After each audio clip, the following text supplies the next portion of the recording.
Have you ever felt like the world isn't just moving fast, but, I don't know, accelerating at a pace that almost defies logic, especially with AI? Oh, absolutely. It's like, things are speeding up exponentially. Yeah, it feels like entire decades of progress are now getting squeezed into just months. What does that feeling actually mean for how we live and work day to day? It's a really profound question, and it's pretty much what we're digging into today, looking through the lens of Keith Tier's editorial. He calls it the Great Convergence. The great convergence of. Yeah, it's basically about this fundamental collision between, the exponential progress of technology, AI in particular, and the much slower, more, let's say, linear pace of human adaptation in our institutions, too. Right, our established ways of doing things. Okay, let's unpack this then. Our mission here is to really try and grasp the implications of this convergence. Mm. We're going to look at the incredible speed of AI innovation right alongside the very real friction we see in traditional systems. You Mm. mentioned institutions like venture capital or even massive global supply chains. Exactly. Those things don't change overnight. Yeah. And it's all about identifying the critical choices this moment is forcing on all of us right now. So what have we got to work with? Well, we've pulled from a stack of really interesting sources to bring this to life for you. Obviously, Tara's core editorial, but also hard data from the cutting edge of AI development Okay. and trends from the VC world, plus some really thought provoking essays that kind of challenge our basic assumptions about how things work. Sounds good. So Tier's core idea, the anchor for this conversation, is that stark statement. AI is fast, humans are slow. That's it. It just perfectly captures the essence of this great convergence, this point where almost unimaginable AI-driven abundance crashes right into that deep-seated institutional inertia. It's more than just a catchy phrase, though, isn't it? Oh, much more. Tara's editorial really digs into how the numbers coming out of the AI space aren't just big numbers.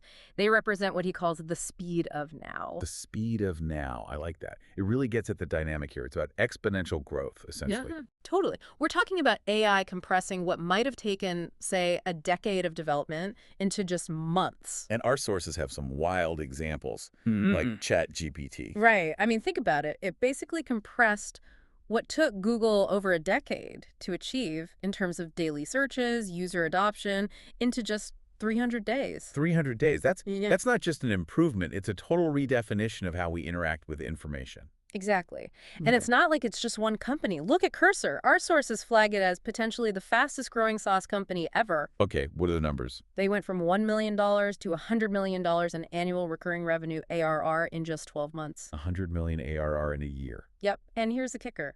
Almost zero marketing spend. They hit 360,000 paying customers, mostly through word of mouth. That kind of scale with no marketing. That's astonishing. That must be what Terry means by AI native economics. It just changes the whole game. It completely redefines value creation. And you see similar patterns elsewhere. Anthropic's Claude, another big AI player, hit $3 billion in annualized revenue back in May. That was 200% growth in just 5 months. Wow. And then there's Midjourney, the AI image generator, $300 million revenue in 2024 with just 131 employees. And again, zero marketing. Zero marketing. It feels like the network effects and the scalability of AI are just making traditional sales and marketing models almost irrelevant for some categories. It certainly seems that way. And it's forcing established players to adapt fast or risk being left behind. Look at Databricks. The data and AI company. Yeah. They recently caught Snowflake, the cloud data warehousing giant, hitting $3.7 billion in ARR. That's 50% year-over-year growth, mostly driven by AI adoption on their platform.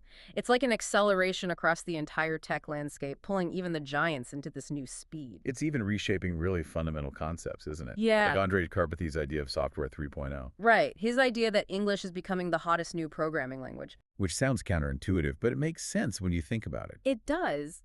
The core idea is that AI platforms are just going to absorb entire categories of B2B software, change the whole landscape. And ChatGPT is kind of the prime example here, becoming this ultimate mega app. Exactly. It's not just plugging into other software. It's threatening to actually replace traditional B2B tools by becoming the main interface for workflows. So you could connect it to your Google Drive, your Dropbox, SharePoint, pull data right through ChatGPT. Or even, as the sources suggest with HubSpot, it could absorb core CRM functions.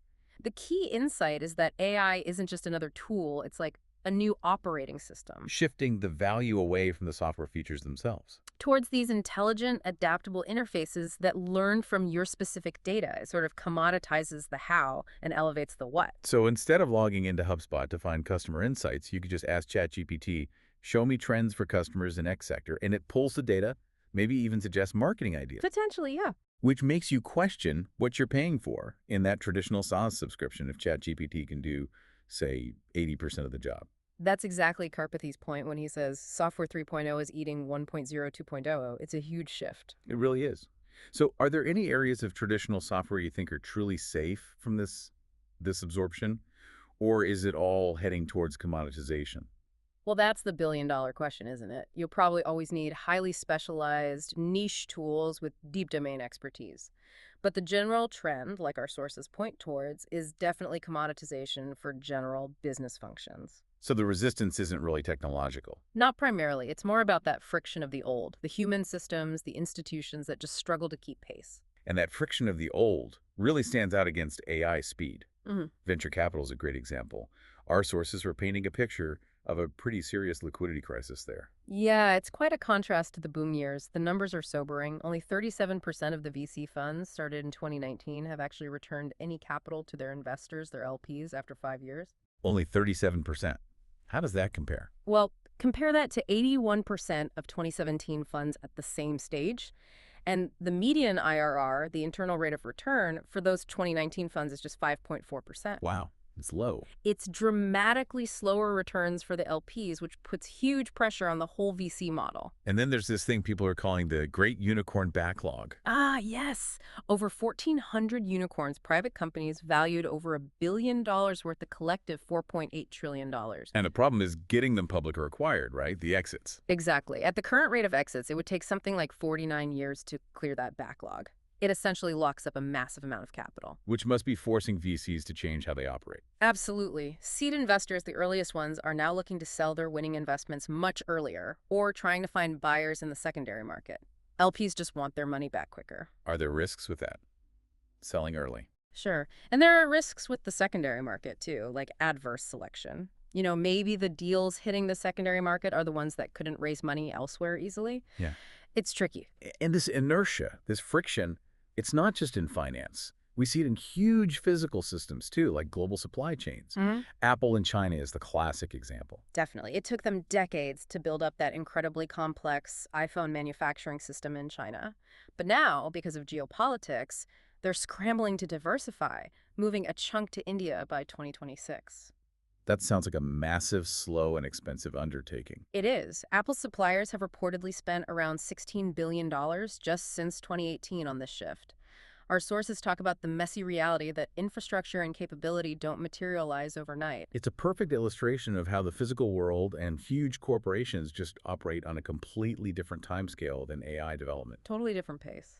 And this friction even hits the workforce. Amazon CEO Andy Jassy warned that AI will likely mean fewer corporate-type jobs, linking that AI efficiency directly to potential workforce cuts.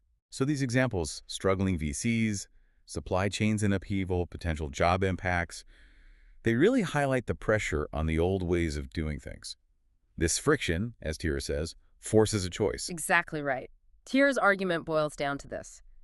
Every person, every company, every institution faces a decision. You either embrace the speed of the new or you get stuck managing the decline of the old. No middle ground. Not really, not in an exponential world, he argues. So what does this mean practically?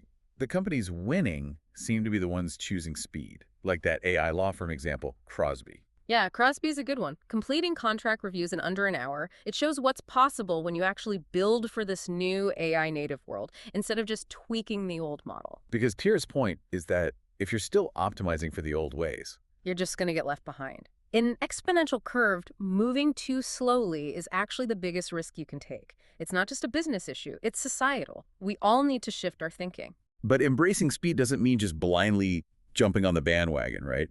Kerr himself says this isn't naive tech triumphalism. No, definitely not.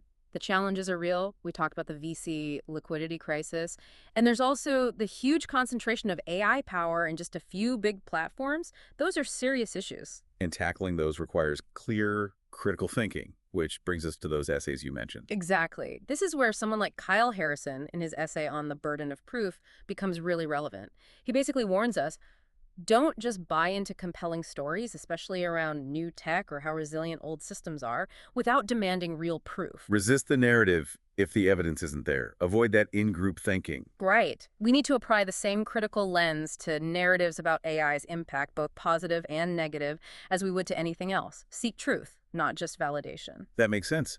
And Paul Kudrowski's essay, Who's Weird, Maybe We're Weird, pushes that even further, doesn't it? Questioning our fundamental assumptions. Yeah, he challenges us to ask if the things we consider normal or inevitable, like maybe our current free market setup, are actually just historical blips. Are we the weird ones? He uses that Douglas Adams analogy, the sentient puddle. That's the one. The puddle thinks the hole fits it perfectly, designed just for it right before it evaporates.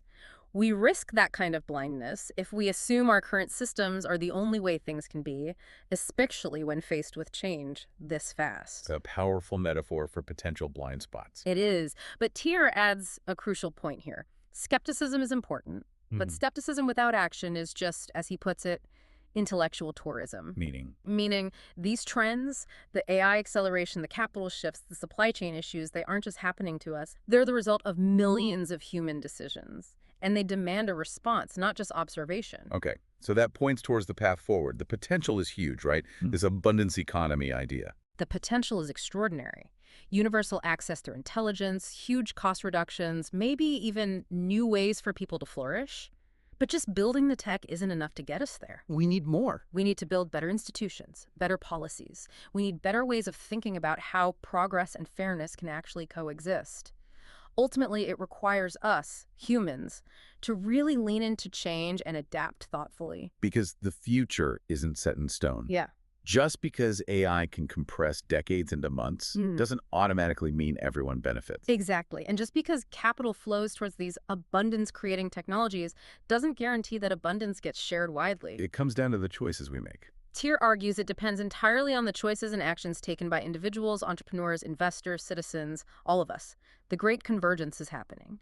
The real question is, can we match the speed of the tech with the speed of our own adaptation, our institutional reforms, and, maybe most importantly, our collective wisdom? So wrapping up our deep dive today, we're in the midst of this great convergence. It's this stark clash between AI's incredible speed and the slower pace of human adaptation and our traditional systems. Right. And the key thing for you, the listener, is that this isn't just abstract tech talk. It's fundamentally changing how value gets created and how society needs to evolve. You're not just watching this, you're part of it, influencing it. Which leads us to a final thought for you to consider. Given this incredible acceleration and all the friction we discussed, what specific linear system, maybe in your own life, maybe in your work or organization, feels the most out of step with this exponential reality? And perhaps more importantly, what's one small step you could realistically take to start aligning yourself or that system just a little bit more with this speed of now? Something to think about. We really encourage you to keep exploring, keep asking the tough questions, and keep engaging with the complexities of this amazing and challenging transformative era. That was a week.